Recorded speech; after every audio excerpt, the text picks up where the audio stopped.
Hello. Hello, how you doing, bro? Fine, sir. How are you? I'm great. I'm great. Thank you so Excellent. much. I know he's been crazily My busy. pleasure. My pleasure. I really So, have. where are you physically right now? I'm in Long Island, New York. Oh, very nice. Okay, back east. How are you guys dealing with all this nonsense going on? No, this is the danger zone itself. Oh my goodness. New York is New York is rough right now. Well, please be safe. Please be safe. But thanks for the opportunity nonetheless. Yes, thank you. Thanks to you. Thanks for doing this. I think it'll be great. Excited about this one. So it's funny. Let me just put a disclaimer out there, right? I'm not a car specialist. I'm not cars. I'm just fascinated by your story. I'm more from the entrepreneur side of things. I'm a music person, and I thought it'll be interesting to learn from your perspective. And I think so much more people will be able to benefit from it. So No that's worries. No worries indeed. perfect. So I do, I'll get into it quickly. And then I've read so much about your background, but I wanted to talk more in terms of, coming from Nigeria, going Yes. to university there, staying 1 year, and then transitioning into the United States. So if you could Yes. talk a little bit about that, it would be Sure, great. no worries. Back home, I did quite a bit very young. Went to primary school there, did extremely well in Aba, which is in Imo State. So I'm an Aba boy, as I typically say. Went to Abo Road Primary School, then went to Ngwa High School in Aba as well, where I skipped quite a few grades, which is pretty interesting. And, you know, I mentioned this earlier on in the week. We have to take this examination, JAM, to be able to get to university at the time, to get a good curriculum, you had to have very high marks. So I had the opportunity, which is great, to take it ahead of time as a mock, just to see if I can. So when my time comes, I'd be able to pass and do well. Well, I passed the first time trying. And my father asked, "Hey, what do you want to do? Do you want to go?" I said, "Sure." I was really young at the time. Because mind you, I took the exam when I was 14. So the results came when I was 15. And I got matriculated into Asotech in Enugu for engineering. But did it for 1 year. And the curriculum was quite involved. We were in class Monday through Saturday in class. Unlike here in the United States, you're in class Monday through Friday, or you may even go Monday, Wednesday, Friday, even select. But we had, I think the norm was like 26 to 32 units. So we went from Monday through Saturday. And honestly, I didn't learn much because we didn't have technology. Our textbooks, our instructors, they didn't have the latest and greatest. And I've always had a thirst for information and technology. Now, my parents, luckily for me, went to the school here in the United States. So I was fortunate enough to want to follow in their footsteps, and they agreed. So my father's a geologist. My mom is a brilliant biochemist, and I had the opportunity to do that. So in 1989, in October, my parents allowed me the opportunity. My dad was in Italy at the time. My mom was still back home taking care of business. And I had the opportunity to fly out here. Met a family I didn't know at the Los Angeles International Airport. And they had a sign saying BC. And that's how I knew who to go with. And they took me there. And it was really shocking because it's so different. Back home, especially me growing up, in the late 80s then, life was different for us. The Naira, our currency, was as strong as the dollar. Absolutely. You grow up with what people here don't understand. I mean, you grow up with house helps. You have servants and maids and cooks, and it's just very comfortable environment. And you come to America, it's different. You kind of cater for yourself. The family I lived with was an older gentleman and his wife, and the kids all moved out, and I was there as a foreign student. And, I had to do my own chores and do things myself, and it was very different. And they ask weird questions because they have this impression. Many people I was in Whittier, California, they had this impression that, man, Africa was kind of wild. But as you know, Cos, I mean, we have beautiful cars and roads and people and clothing. And I wore $500-600 shoes then, and wore these alpaca sandals from Italy. I mean, but people ask me at church, how did it feel, BC, when you first wore shoes? I'm like, wait a minute. We wore Italian designer clothing and shoes back then. So it's different to see the perception versus what happened. or what actually happens. But what's interesting nonetheless is that coming here gave me the opportunity to be the best I can be. And my father said that to me before I came here. You know, we had the talk, and he let me know that if you go to America, it is the place that you can make the best of yourself. It's also the place you can go to make the worst of yourself. So if you want to achieve and do great things, things are there for you. As a black man, it may be difficult. You have many obstacles that may be placed in front of you, but you can overcome them. And you have to work harder, but you can. But if you want to go there and just be a useless human being, that's the perfect place to do it too. You know? And I took that to heart. I really did. Like, you know, first of all, when you came to the States, was that the first time traveling outside of Nigeria? No, it was not. My story is quite interesting. You know, my father was very good at rewarding people when you did very well, whether it's in academia or at work. So, you know how it is back home. They rate differently than here, but you can have let's say class 3. You can come first in class 3 in your class. You can come first in entire class 3A, B, C, D. You can be amongst all your peers. Yeah. Well, my father had this thing in our family. If you became first amongst all your peers on that class level in your school, yes, you get to go to America with him when he travels for business. You get the honor of carrying his briefcase around to every meeting he goes to. So I did that. I love school. I did so well. Hello, Business Day from Chile. Good seeing you. I did so well in school that I was in America quite often. So a lot of the companies, my parents were in cosmetics. A lot of the companies they bought raw materials from were in Dallas, Texas, a few in Los Angeles. Okay. So we visited California and Texas quite a bit. So I had been to the United States probably 6 times before, but never living here for a period of time. It's my dad, going with my dad for a week and a half, and we go back. And we're staying in hotels, renting cars from Avis, and that's about it, you know? Yeah, I think as you know yourself, with any Nigerian parent, any African parent, education is like, is either that or house. You know, how involved were your parents in terms of what you studied, you know, for education? Well, I've always had affinity for everything automotive. It's just been my thing. And I always loved cars. And my parents knew this. My first word as a child was car. And my parents knew that I had affinity for it, for things mechanical and things that are physics. I love taking things apart. And I remember having a good conversation with my dad one day. He said, BC, I noticed you love physics. It's your favorite subject. But the best thing you can do with physics is get your name in the back of a book. It won't really push you forward. You should come and help us with the factory. Come and help us with the factory, you know? So as they had cosmetics, they wanted me to go more towards chemistry. Okay. But my affinity was for things mechanical. So what did that mean? I came to a compromise. I found out about this curriculum known as chemical engineering, which had the capability of giving me what I love to do, which is things mechanical and design and figuring things out, but also satisfied that Nigerian parent need for me to do something that was chemical based. So my curriculum was still a compromise between what I wanted and my parents to make them happy. And when I was in school out here at Cal State Long Beach studying chemical engineering, yes, I did take curriculum activities that were immersed in mechanical engineering. So I took fluids, I took thermodynamics, I took mass transfer, I took heat transfer, I took fluid. So I took all the classes that I really enjoyed, but it would still allow me to go towards my bachelor's and my master's in chemical engineering. So, and fast forward to today, look at me, I'm purely mechanical, but my chemical engineering curriculum did give me a very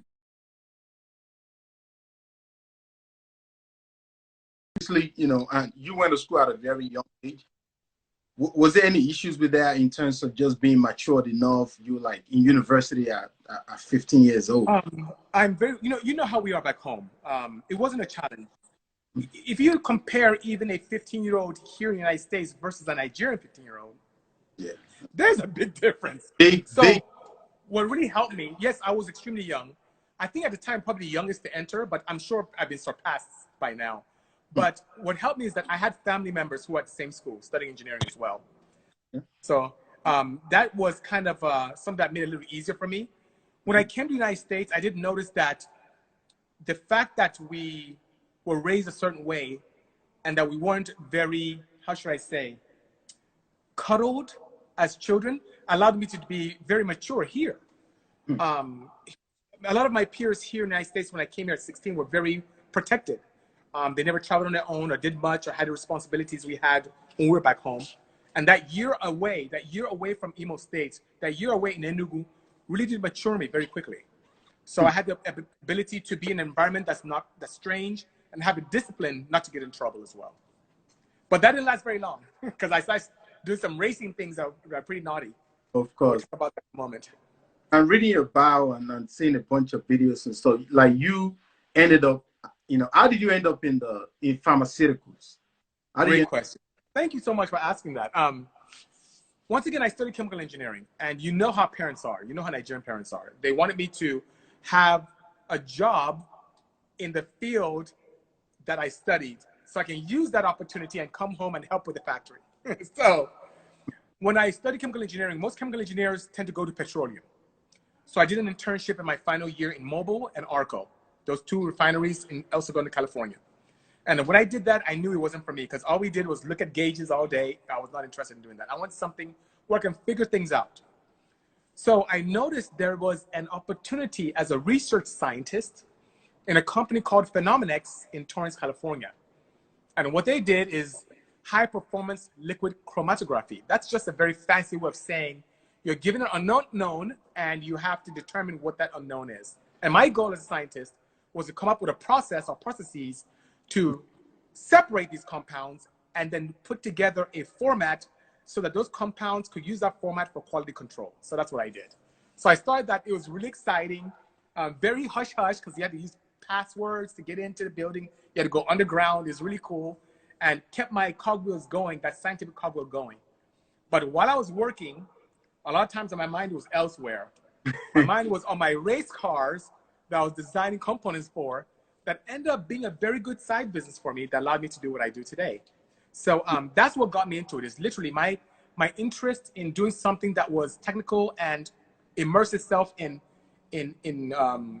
how should I say, in creativity and figuring things out and just critical thinking, while also making my parents happy that I'm doing something in the vein that they found ideal for me. Of course. And then, obviously you made the switch. When was it that that you first realized that I'm just going to leave this and focus on the cars? When was it like the very first time for you? I would say it was really in 2006. And a lot led up to that. So while I was in school, I did a lot of racing on a naughty side, street racing, which I don't condone anymore. But I also did a lot of amateur and then semi-pro racing. And that's where the manufacturers started taking notice. American Honda was one of the first major sponsors to come on board and pay me to race for them. And I did a lot. And that's what started my whole journey with building cars for major auto shows, was through them, because they saw the potential that my team and I had in creating wonderful projects and to get people to pay attention. So I was doing that. And then as I graduated from school and started making money, I'm like, oh, now I can buy good components for my car. And I raced even more. Then I started traveling around the country racing. Then I started doing events that were pretty well recognized by NBC and by Drive TV and all these other networks, and was publicized in multiple newspapers and magazines. And I started getting worldwide recognition. And then I started traveling around the country, starting from Florida. I didn't come up to New York, but I was in Florida, all the way down to North Carolina, down to Chicago, Illinois, to Pacific Northwest in Kent, Washington, all the way down to Sacramento, then finishing up in Arizona, and then ultimately in the Pomona Raceway in LA. So I did a lot of racing around the country, which is great. But here's the thing. Back then, we didn't have the capability we have now. Right now, if I want to build, let's say, that 911 Porsche or that red one right there, I can literally go on Amazon or go on eBay or call Speed Shop and get parts. That wasn't the case in the late 90s, early 2000s. If you wanted something, you had to fabricate, build yourself, or figure it out. So since I had the knack of being able to do that, I created a lot of components that many enthusiasts today, even in the sport compact and European realms, don't even know that creativity came from here. Being able to create these products allowed me to do well. And if you go to the track and you're faster this week than you were the week before, people ask me at the time, BC, what did you do? How's your car 0.2 faster? Well, I designed this new exhaust manifold, and oh, could you make me one? Sure. How much is it? give me like $900. Okay. And then $900, a week later, I'll have it for them. They'll put in their car. They'll go faster. They'll tell someone else. Now, this little thing that was a hobby now turned into a pretty nice side hustle. I remember once my mom was visiting, and I had to leave to Orlando, Florida for a meeting in my pharmaceutical business. And I had a dealer, one of my dealers at the time, come by to buy 11 headers. And I said, Mom, hey, I have all these pipes right here, these headers. My good friend is going to come by and he'll pay you cash. Could you please give it to him and give me the cash? She said, okay. That weekend, I sold 11 headers at $1,200 each. Wow. So that's a lot of money. That was more than I was making in 2 weeks in my pharmaceutical job that I was working in. And it was great. But the transition. In 2006, something really interesting happened. I had a boss who I reported to who was extremely knowledgeable, a good mentor for me in the pharmaceutical field. His name is Frank Cali. Nice Italian guy, very macho, very debonair. He used to take us to the finest restaurants for team meetings. Great guy. He retired. And my girlfriend then, who's now my wife, with his wife, went to dinner in Palm Springs. And Frank Cali and I sat down with our significant others. And at the end of the dinner, he was telling me how bored he was with retirement. But at the end of the dinner, he said, Bisi, can we go Dutch? So I'm like, I was going to pay anyway. But he said, can we go Dutch? For those who don't know what Dutch is where he pays his and I pay mine. I pay for my girl, he pays for his and his girl. And I'm like, Frank, that's strange. He's like, Bisi, I'm now on a fixed income. I have to mind my P's and Q's, watch my pennies. And that hit me hard. Crazy. So this gentleman who worked for me, this gentleman who worked with me for years, who I had a Porsche 911, used to drive that to work, had all this stuff, this smooth Italian guy now who took us to the finest restaurants, now has to pinch pennies on it was like $100 dinner. I paid, thanked him for coming out, and on my way home with my girl, I was quiet. And she's like, what's wrong? I'm like, that scared me. The fact that I can put in 30, 40 years of my life into a company and then retire and then have no means of revenue or cannot live comfortably, that scared me a lot. That's not what I wanted. So that was in the back of my mind for a while. And then something else happened. I inherited a new boss who she was not a good leader. I couldn't learn anything from her, quite critical, didn't have the skill set to be a great leader. And that made my job much easier. So it got to a point where I felt that here I have a gentleman who I looked up to is gone and he's not living a good life. On the other hand, I have this new leader who I can learn from. Now, my wife now, Hedy, she's in the front of the facility, or she's probably testing one of those cars out there. She comes from a family of entrepreneurs. Okay. Both her parents are very enterprising people. So she's used to that. And I come from a family of scientists who happen to own a business, right? Mm-hmm. She convinced me, Bisi, this is the time for you to do something. Now is the time. Take a risk. You don't have any children. You're not married. You should really, I know you can do this. So I reluctantly looked at my finances. I had enough money to live in austerity for 2 years. And after that, if it didn't work out, I can go back to pharmaceuticals, right? So I liquidated my assets, cashed out my 401, put it up, and lived in austerity. I went from this 6-figure job. I'm in my 20s. Then I think I started the job in my 20s, got in my 30s, making $130,000 a year, another $30,000 bonus. Nice. By American standards, that's a lot of money, right? Absolutely. Yeah. And this is, like what I said, early, mid-2000s. And I left that to zero to a small facility that I started off with that was probably just this area here, which I used to store my race car. I had that as a race car storage when I was in pharma. Yes. And that now became my everything. I had no desk. I had a table that was like a little box, wooden box for my dyno. Had one phone, one restroom in the corner in Pomona, which wasn't a very nice part of town. And that's where I started. And it was tough. I can't tell, like, I think about it now, it actually hurts. I can't tell you how tough it was for me to go from a high-paying job with assets and a company car and a American Express expense account to zero. Wow. It took me 2 years to even get close to bringing a decent income in. And the reason why is because, remember, I started 2006, then we had the economic downturn. Oh, yes. Yes. So, and I was in a marketplace where my business wasn't essential. It wasn't a necessity. It was more like a luxury. After your belly's full, then you can start playing with race cars and stuff like that, right? But people are losing their homes. People are losing all kind of weird things. But I stayed persistent. I stayed focused and positive and went after accounts. I started creating a lot of product because I had time. I started pushing the products I had before but even strongly. I started becoming very active in forums, which was a blessing and a curse at the same time. A blessing because it created an opportunity for me to have more awareness. A curse because many of my competitors in that marketplace would focus more time and effort into bringing you down than their own business. So that was really interesting dynamic, something I never experienced when I was in pharmaceuticals, because I dealt with a lot of peer scientists and physicians and people who are very astute. Now I'm in a cutthroat world of people who build cars and wrench, and that was pretty crazy, But with that persistence, OEMs took notice. I got TRD, Toyota Racing Development, as an account.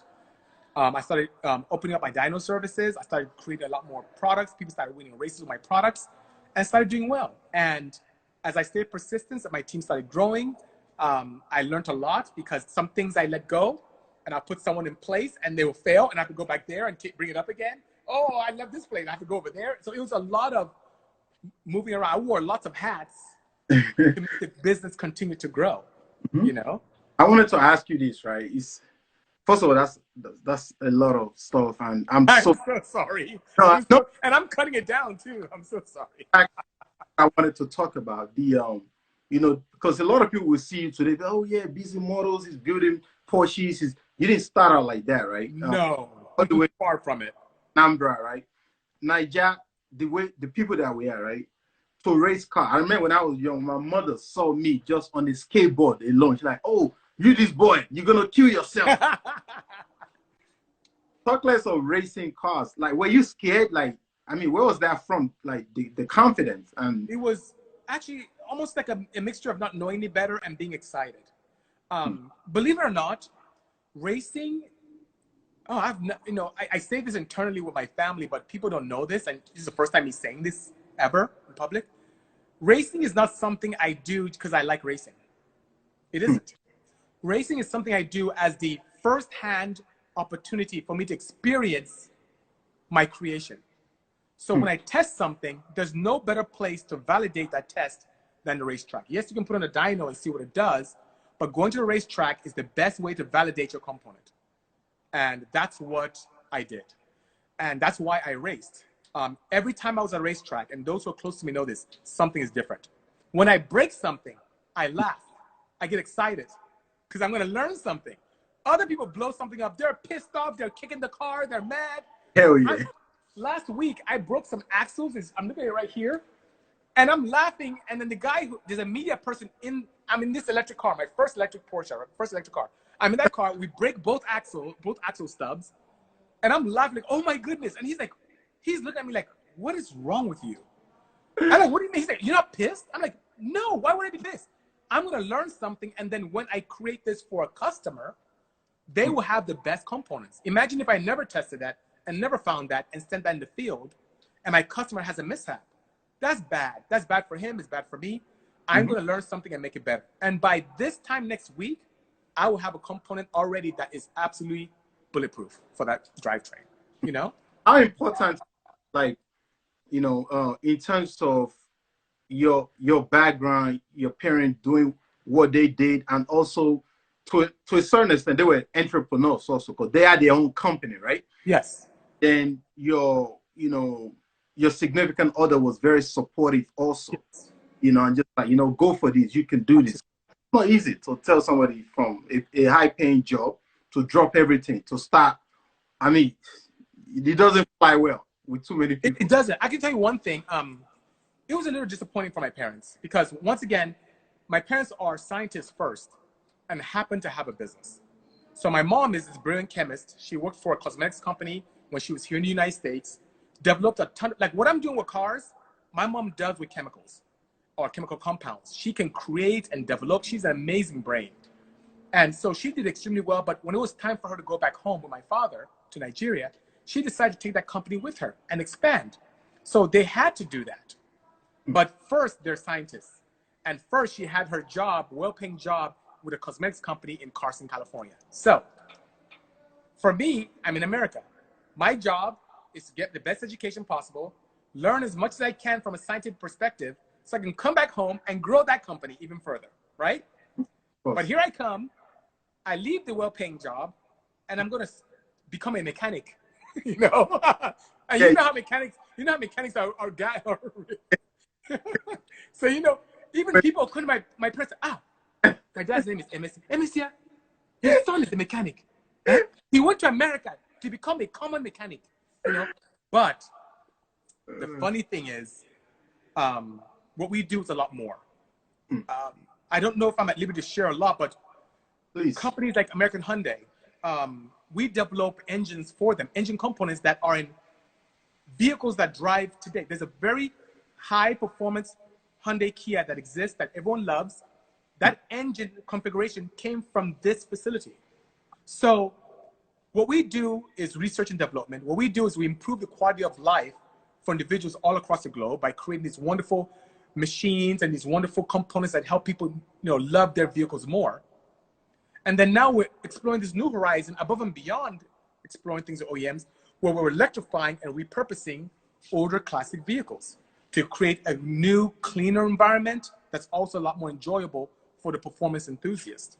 So there are many things that we're doing. Now, to address what you mentioned before, when it comes to my parents and how would they even condone me racing, they didn't. I hid it from my father for many years.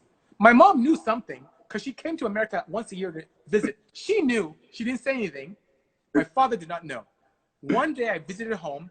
I took a stack of magazines that I was in on the cover, on the inside with my accomplishments, and I showed him. I said, Dad, just to let you know, as a hobby, here's what I've been doing.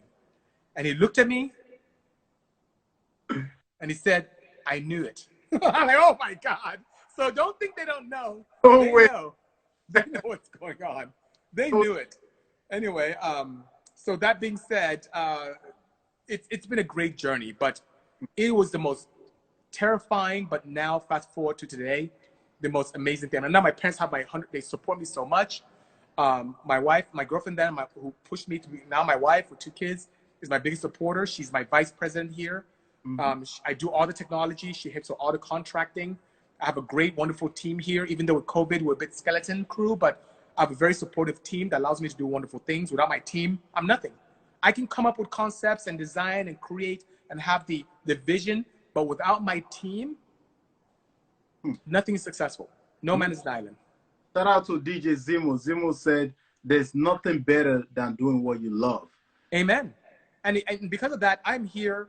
I love what I do. I'm here literally, every day. Every day I am here. Saturday, I'll be here tomorrow. I'll be here Sunday. It doesn't feel like, I don't even take vacations. It doesn't feel, when I take a vacation, it's maybe going home, but I love what I do. So it doesn't feel like work. I feel like I'm here. I hang out with my friends. I create, I test, we break things, we go fast, we go to the track, we have film people come, I get to talk to people like you. This is really a great life. It allows me to do something that also can help people and allows me to stay focused and positive as well. Absolutely. For you, tell us like the first car that you actually purchased for yourself. I'll take it a step back. The first car I ever drove was a Peugeot 504. That's the first car I ever drove. Hey. So that's one, okay?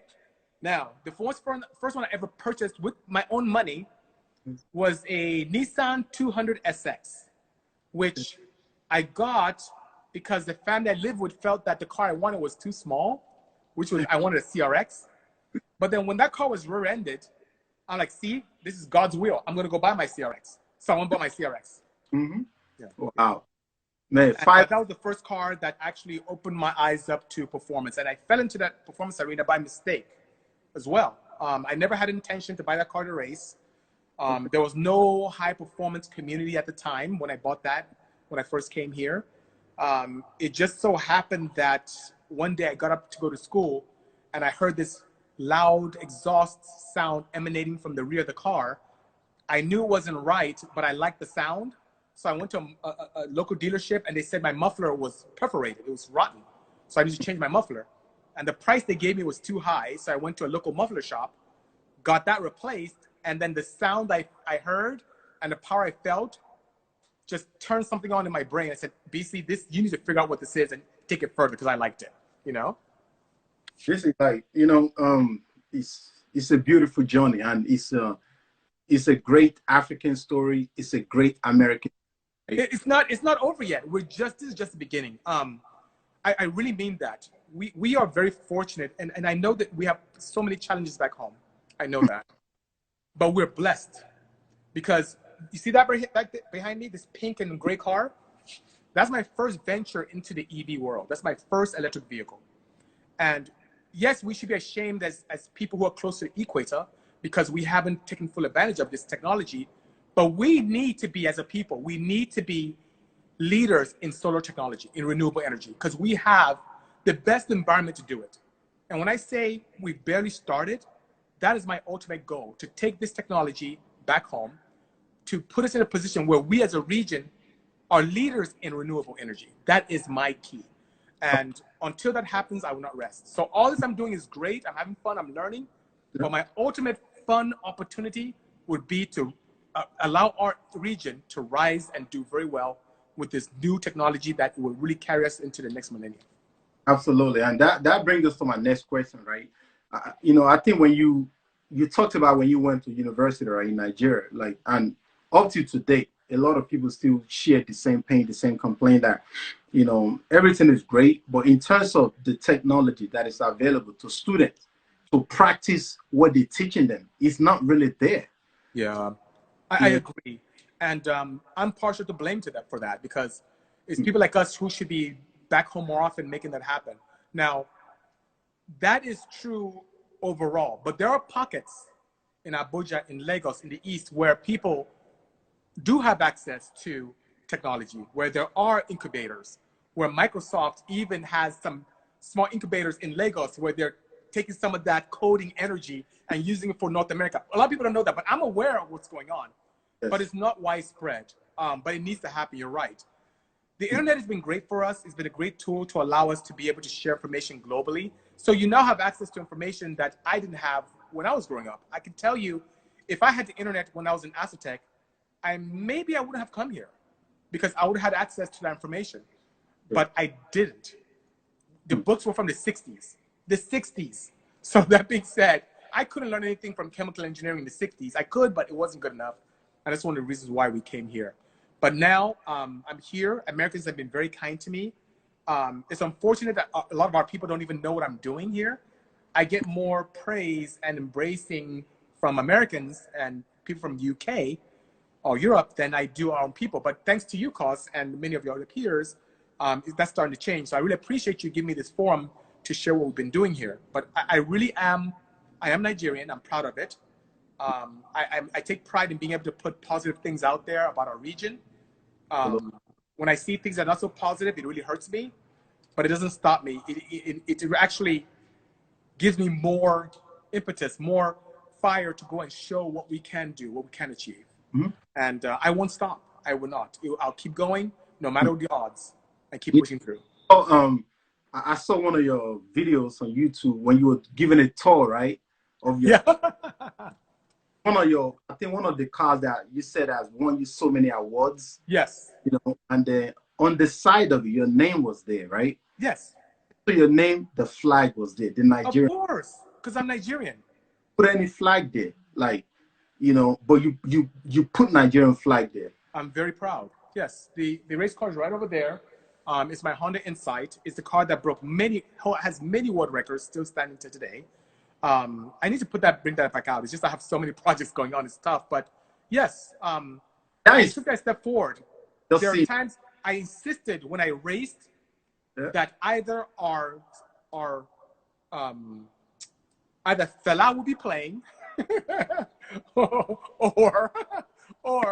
they will play, Arise O Compatriots. They'll actually play our national anthem. So every time I insisted, and because, believe it or not, that car brought a lot of crowds to races. So the organizers were happy enough to oblige me.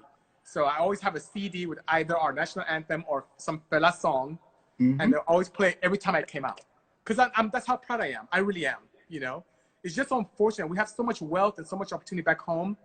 I think once I went back home, there was a minister who said that we should work together and kind of create a motorsports park in Abuja. I said, I'm down. I have partners that can make that happen. And then, I don't know, he left office and then that stopped. So I just wish we had just so many things I wish. But I think at this point, I need to keep hustling, creating opportunities, maybe creating wealth and taking that wealth and taking it home and show people what can be done instead of relying on the government. Maybe that's something I have to do. Of course, of course. How do you think, and I think you kind of touched on this just now. How do you think, in terms of reversing the brain drain, how do we really go about that? Unfortunately, that's where the government does have to come into play. Not everyone is as crazy as I am to want to kill themselves to make money, to take that money and go back home. The government has to step in. The government is there to assist the people. And someone like me shouldn't even be here. I should have been scooped up by the government 10 years ago for me to create things like this back home and create opportunities and jobs and take technology that we can export. But it hasn't happened. And unfortunately, it's the people in power.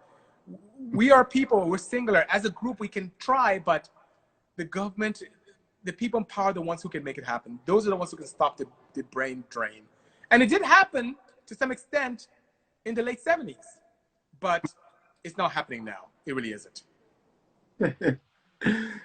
Yeah, whatever you plan to do in Nigeria, you got to do it on your own. The government is garbage. Yeah, he's right. Unfortunately, he's correct. And people just there as a means to fill their pockets, and it's not just Nigeria. It happens all around the world. It happens here in the US. It's not as blatant, but it happens. But at least in the US, some opportunities are given to the people and some opportunities are taken advantage of. I feel back home, everyone lines their pockets and forgets the people. So you could have both. You really could. You could still get some cash and some wealth, but take care of your people. And then people like us would be more than happy to go home. Hello, MJ Photograph. Hello, Rebel. Forgive me, I'm just greeting some people who are here. Yeah. Some of our neighbors and all that good stuff. No problem. When I'm in Nigeria, one of the things that I notice is that when you in certain locations, you see the Porsche, you see the Ferrari. Yeah, of course. Some of these guys, they ship their car back to Europe. They ship it to America once a year to get it serviced. Yeah. Here, because they don't have the facility in place, Sad.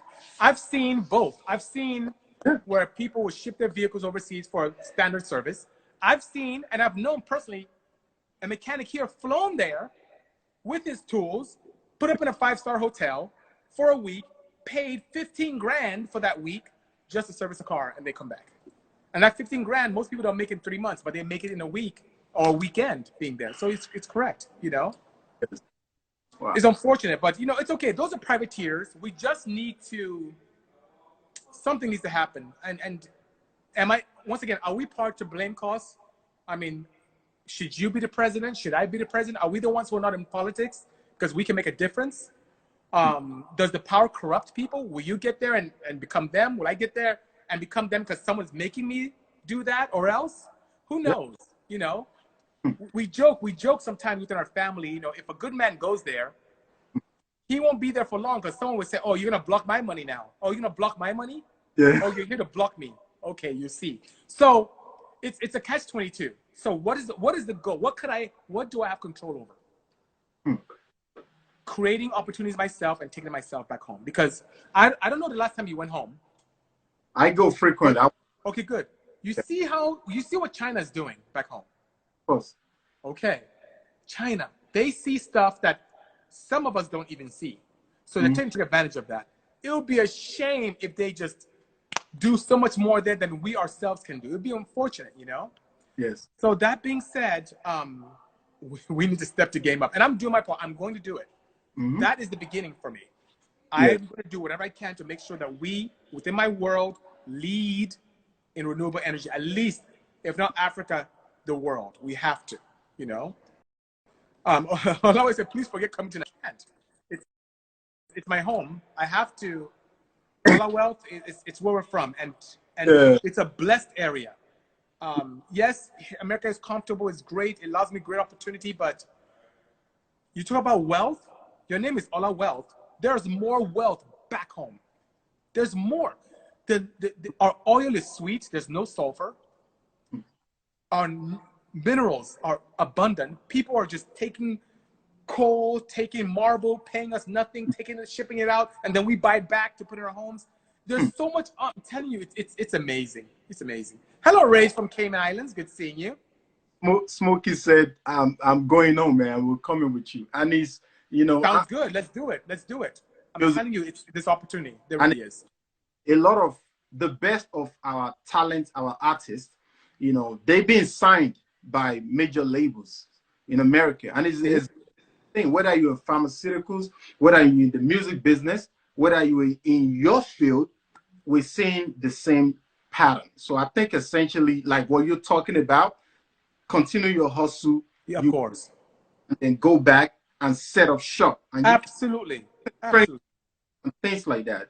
Student that didn't have the access and stuff like that, you know. And I think it's a, you know, it's a great way to see things. And I'm glad you could have easily been. You came here at a very young age. You could have. I did. Forget Nigeria. Forget Africa. You could have even changed your name. Yeah, many do it. I know. You could have easily done that. Understood. You know. Yeah. So we really appreciate you. You continue to carry the flag. Thank you.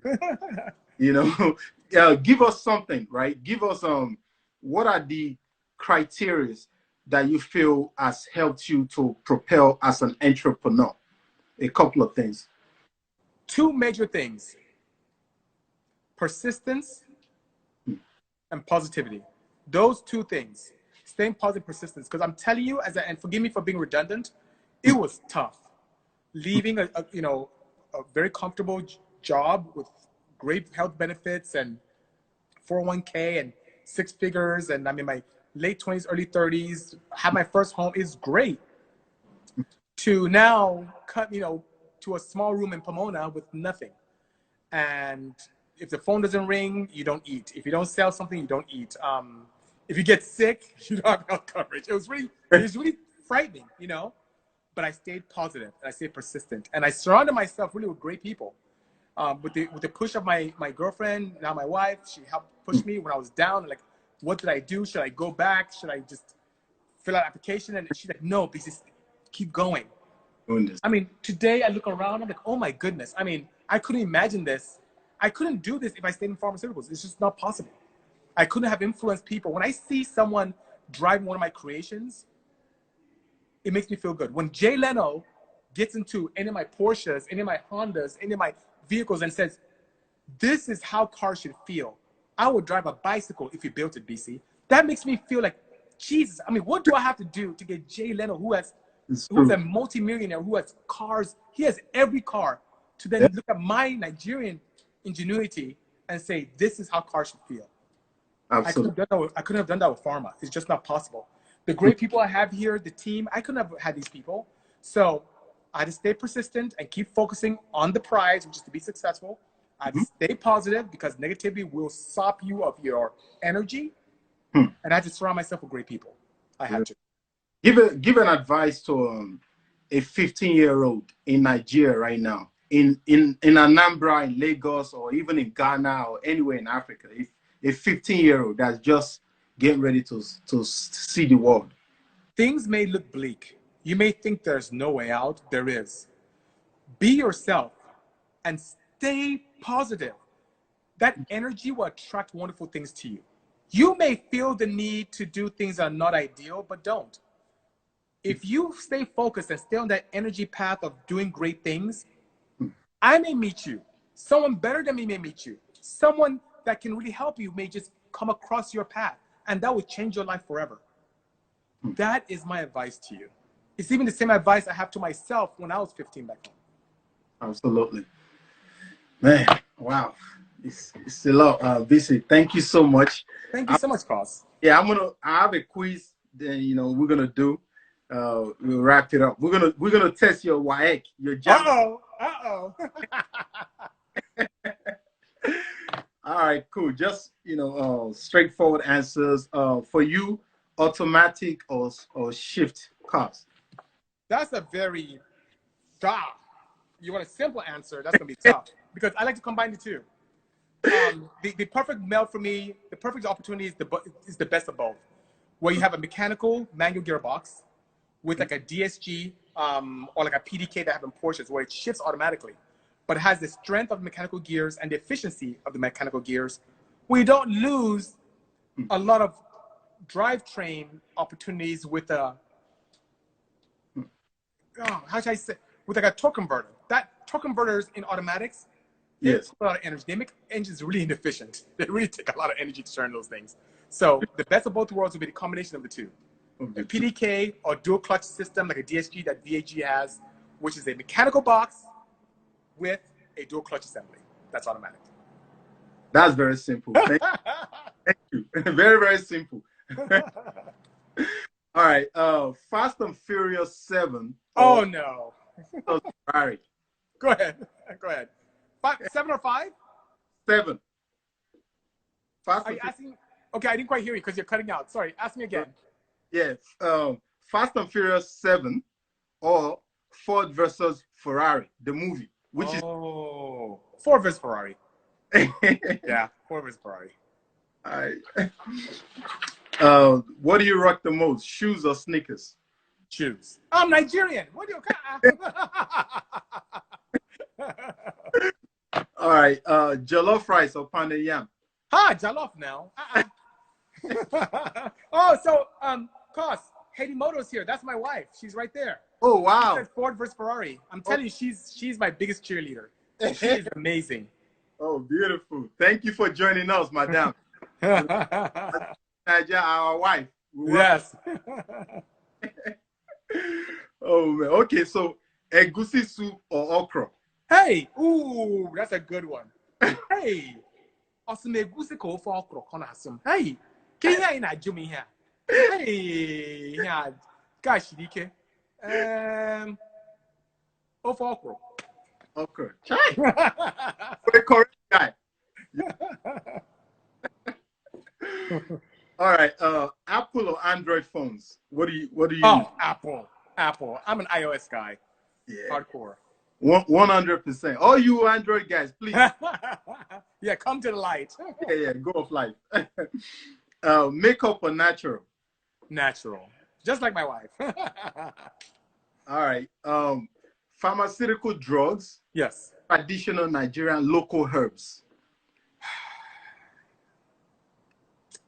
Yeah, that's tough. Because the funny thing is a lot of pharma comes from natural herbs. A lot of it. More than people realize. They do. But I'm a scientist and I do understand the pathology. Okay, if I had to choose between the two, I'd say pharma. You say safe and tested. Oh, of course, Hedy says Dalo. All right. Tiwa Savage or Yemi Alade? Yemi. I like Yemi. She's cool. Yeah, Yemi's good. All right.